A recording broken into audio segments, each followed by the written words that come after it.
Hello everyone, अभ्यास coaching classes Rajarhat के channel में आप सभी का स्वागत है। तो आज हम लोग जो है करने जा रहे हैं, टॉपिक्स है कॉन्ग्रुएंस ऑफ ट्रायंगल्स। ये chapter number 10 exercise 10.2 M L Agarwal के बुक का है, क्लास 9 का। आईसीएससी आईसीएस बोर्ड्स का जो है बुक्स है। तो चलिए हम लोग जो है क्वेश्चन नंबर 7 से कर रहे हैं, क्योंकि क्वेश्चन नंबर 6 तक हमने जो है वीडियो जो है अपलोड कर दिया है। तो आइए क्वेश्चन नंबर जो है 7 हम लोग स्टार्ट करते हैं। तो फर्स्ट जो है क्वेश्चंस को पढ़ते हैं अच्छी तरह से, उसके बाद जो है अपना सम को आगे बढ़ाते हैं। In the adjoining figure two lines A B and C D intersect each other at point O. बोला दो लाइन सेगमेंट है, दो लाइन्स है A B and C D, एक दूसरे को ओ पॉइंट पे इंटरसेक्ट करता है। सच दैट बोल रहा है B C parallels D A, मतलब बी सी जो किसके पैरेलल्स है, D A, and BC equal to DA, so that O is the midpoint of both line segment AB and CD। मतलब क्या बोल रहा है कि O जो है AB and CD का मिड पॉइंट है। तो चलिए सम को जो है शुरू करते हैं। तो पहले इस मेन फिगर को हम लोग जो है कॉपी कर लेते हैं। ये दो हमने लाइंस बनाया AB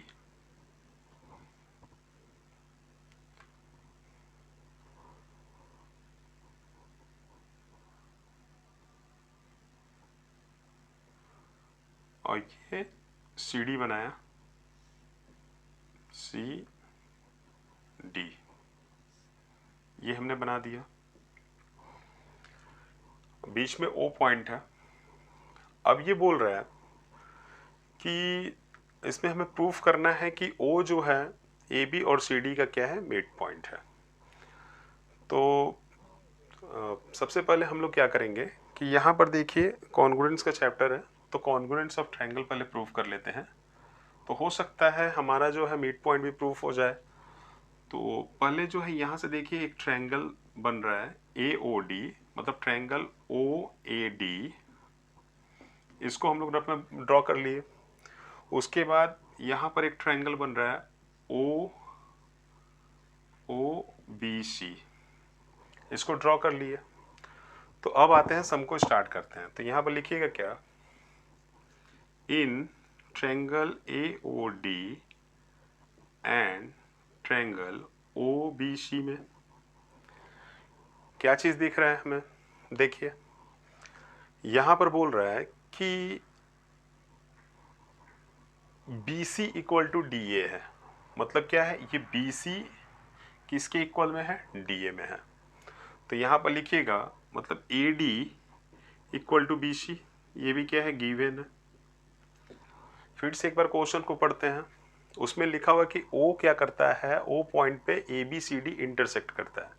तो देखिएगा जब इंटरसेक्ट करेगा तो यहां पर जो एक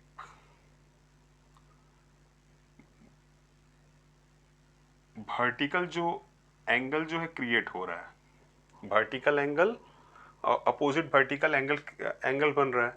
तो ये भी क्या है हमारा P, ये भी दोनों में जो है इक्वल है। इसका मतलब क्या है कि angle O A D equal to क्या हो रहा है, angle C O B, C O B. तो यहाँ पर लिखिएगा मतलब कि एंगल ये और ये इक्वल है रफ वाले फिगर में। तो यहाँ पर लिखिएगा अल्टरनेट एंगल्स, मतलब ये दो एंगल हमारा निकल गया इक्वल। मतलब एक साइड दो एंगल, एक एंगल हम लोगों ने दोनों ट्रायंगल्स का निकाल लिया है। अब आते हैं और एक उसमें क्लू दिया हुआ है, बी सी डी ए का जो है पैरेलल है। बी सी जो किसका है, डी ए का पैरेलल है। जब पैरेलल है तो यहाँ से देखिए एक ट्रांसवर्सल लाइन भी जा रही है। तो ट्रांसवर्सल लाइन में क्या होता है, अल्टरनेट एंगल क्रिएट करता है। मतलब ये एंगल एक अल्टरनेट इसका क्या हुआ, इस एंगल का हुआ। मतलब एंगल डी एंगल सी के इक्वल हुआ। मतलब एंगल डी किसके इक्वल हुआ, एंगल सी के। तो यहां पर फिर क्या लिखेगा,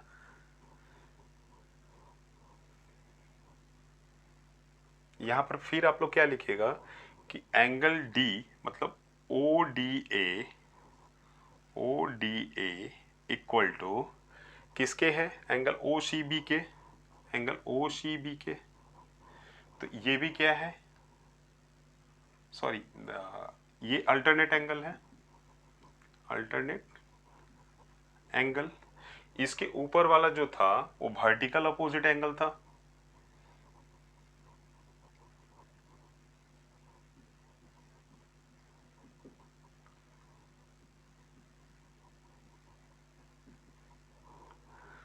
एंगल था।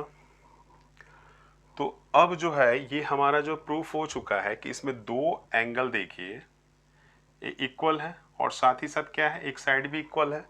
तो मतलब ये दोनों ट्रायंगल्स क्या हैं, कॉन्ग्रुएंट्स हैं।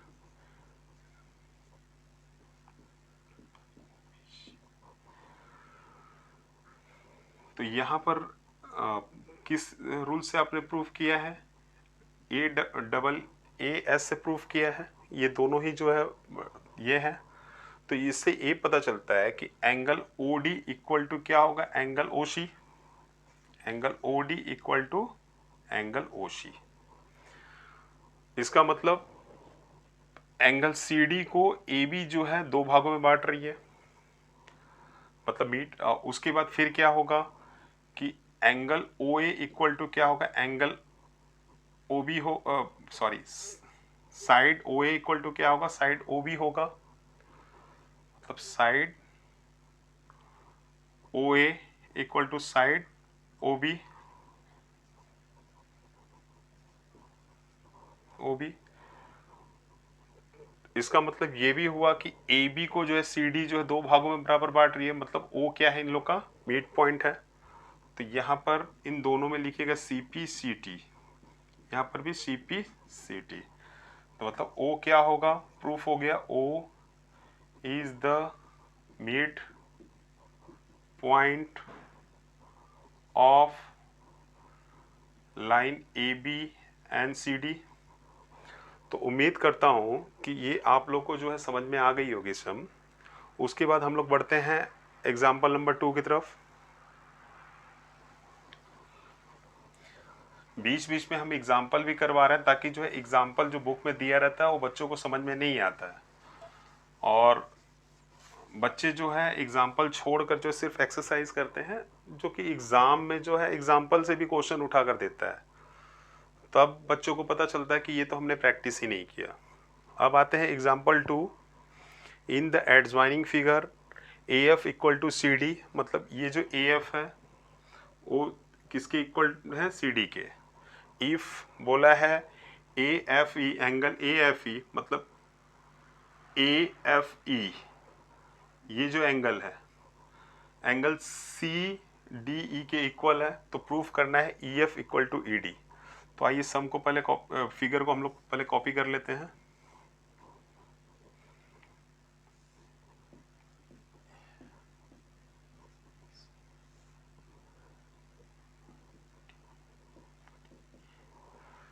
तो चलिए देखते हैं। यहां से देखिए इसमें जितनी भी चीजें बोली है, ए एफ बोला है, फिर एंगल एफ बोला है, मतलब ये एक ट्रायंगल हम अगर निकाल लेते हैं, मतलब रफ में बना लेते हैं, तो मतलब कि आसानी होगी समझने में, इस सम को समझने में आसानी होगी। तो चलिए ये ऐसे दिया हुआ है, ये रहा ई पॉइंट, ये रहा एफ पॉइंट, ये रहा ए पॉइंट। दूसरा क्या है, दूसरा देखिए सी डी भी बोला है, डी एंगल के बारे में बोला है, तो ये निकाल लिए हम लोग, मतलब ई डी सी। तो चलिए पहले इसको पहले प्रूफ करते हैं कि कॉन्ग्रुएंट्स है कि नहीं। जब ये प्रूफ हो जाएगा तो हो सकता है ये congruents part, correspondence part of congruent triangles के रूप में प्रूफ हो जाए। तो triangle E F A and triangle E D C में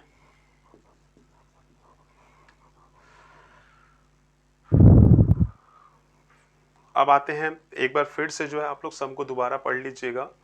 उसमें से बहुत सारे क्लूज जो है बाद में दूसरी बार जब पढ़ते हैं तो निकल आती है बाहर। तो चलिए बोला है A F equal to C D, मतलब ये जो ए एफ है ये सी डी के इक्वल है, मतलब ये जो ए एफ है वो इस सी डी के इक्वल है। तो यहाँ पर लिखिएगा AF equal to CD, bracket में दे दीजिएगा गिवन। फिर उसके बाद बोला है कि एंगल AFE, मतलब F के ऊपर जो एंगल बना रहा है फर्स्ट ट्रायंगल्स का, फिर दूसरा CDE, एंगल CDE मतलब D के ऊपर एंगल बना रहा है, ये भी इक्वल है। तो इसको भी लिखिएगा angle AFE equal to angle CDE, ये भी गिवन है, दिया हुआ है। इसका मतलब ये angles equal to A angles. अब आते हैं, देखिए कि ये दो चीज़ ही क्लू दिया है, तीसरा तो हमें खुद ही फाइंड आउट करना है। जब वो फाइंड आउट कर देंगे तो हमारा जो है प्रूफ भी हो जाएगा कि ये दोनों ट्रायंगल्स जो है कॉन्ग्रुएंट्स हैं। तो आते हैं तीसरा पॉइंट्स कहाँ से फाइंड आउट करते हैं। तो देखिए इन दोनों जो है ट्रायंगल में कॉमन जो है वर्टेक्स क्या दिख रहा है, ई दिख रहा है। जब वर्टेक्स ई कॉमन है तो इसका मतलब क्या है, एंगल ई भी जो बनेगा दोनों ट्रायंगल्स में वो जो है कॉमन होगा। तो यहाँ पर लिखिएगा angle E equal to angle E, मतलब कॉमन। तो ये पॉइंट्स कॉमन हो गया, मतलब देखिए दोनों ट्रायंगल्स में एंगल एंगल साइड कॉमन है, मतलब इक्वल है। तो इसका मतलब क्या है, triangle EFA congruents triangle EDC। तो ये कॉन्ग्रुएंट्स है, ये किस रूल्स को फॉलो किए हैं, AAS को फॉलो किए हैं। जब ये दोनों ट्रायंगल्स कॉन्ग्रुएंट्स हैं तो इसका मतलब क्या है कि इसका जो कॉरस्पॉन्डिंग पार्ट्स होगा वो भी कॉन्ग्रुएंट्स होगा। तो कॉन्ग्रुएंट्स कौन सा पार्ट्स है, EF equal to ED, congruents है, सॉरी इक्वल है क्योंकि ये कॉरस्पॉन्डिंग पार्ट्स हैं। तो क्वेश्चन में क्या है, EF equal to ED equal है, कैसे है, CP CT से। तो यही हमारा प्रूफ करने के लिए था कि EF इक्वल टू ED। तो आज जो है हमारा क्लास यहीं पे ख़त्म हो रहा है। रात को बहुत 1 बज रहे हैं। तो उम्मीद करता हूँ कि ये आज जो दो हमने जो सम बताया आप लोग को समझ में आई होगी। और एक साथ जो है हम अगर 4-5 सम इसलिए नहीं बनाते कि वीडियो बहुत लेंदी हो जाएगा, आप लोग को भी देखने में बोर हो जाएंगे आप लोग। तो अगर ये वीडियो पसंद आया हो तो चैनल को सब्सक्राइब कीजिएगा और अपने फ्रेंड्स को भी शेयर कीजिएगा, ताकि जो है अधिक से अधिक लोग जो है लाभ ले सकें। Thank you.